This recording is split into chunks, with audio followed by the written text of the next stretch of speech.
I never believed in superstitions, especially not the ones that seem to pop up out of nowhere. My new apartment building was full of them. Old-timers would whisper in the hallways, sharing strange rules. Don't use the elevator after midnight.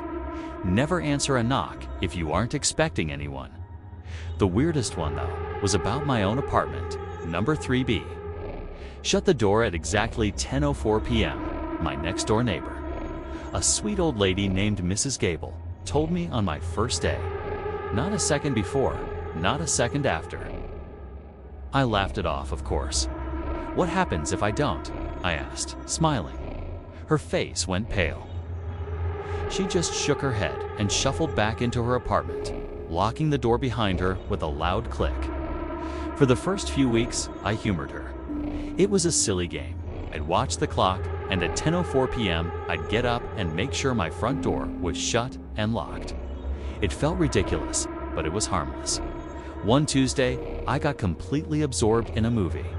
It was a thriller, and I was on the edge of my seat. I glanced at my phone and saw the time, 10:07 p.m.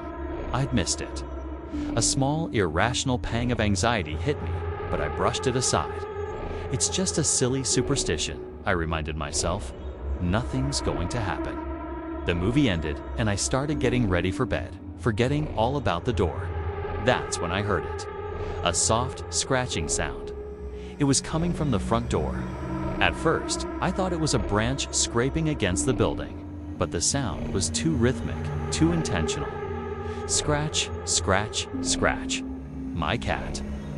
Leo, who was usually asleep on the couch, was now sitting upright, his ears twitching, his eyes locked on the door. He let out a low, guttural hiss I'd never heard before. My heart started pounding in my chest. I crept towards the door, my breath held tight. The scratching stopped. Silence. I waited, straining to hear anything. Then, a new sound, a whisper. It was faint, barely audible, coming from the other side of the door. It sounded like a child, and it was saying my name. Over and over. Anna ... Let me in, Anna ... I froze, ice-cold fear spreading through me. I don't know any children in this building. I backed away slowly, my eyes glued to the doorknob. It began to jiggle, slowly at first, then more violently. The metal rattled in its frame, the sound echoing through my silent apartment. The whispering grew louder, more demanding. It's cold out here, Anna. Open the door. I grabbed my phone, my fingers trembling so hard I could barely unlock it. I wanted to call the police, but what would I say? That a ghost child was trying to get into my apartment because I forgot to lock my door at a specific time. They'd think I was crazy. The rattling stopped. The whispering stopped. Everything went dead quiet. For a long moment, I stood there, listening to the frantic beating of my own heart. Maybe it was over. Maybe I had imagined the whole thing. Then, a single, sharp knock echoed from the door. It was so loud, it made me jump. And then the whisper came again, but this time, it wasn't outside. It was right beside my ear.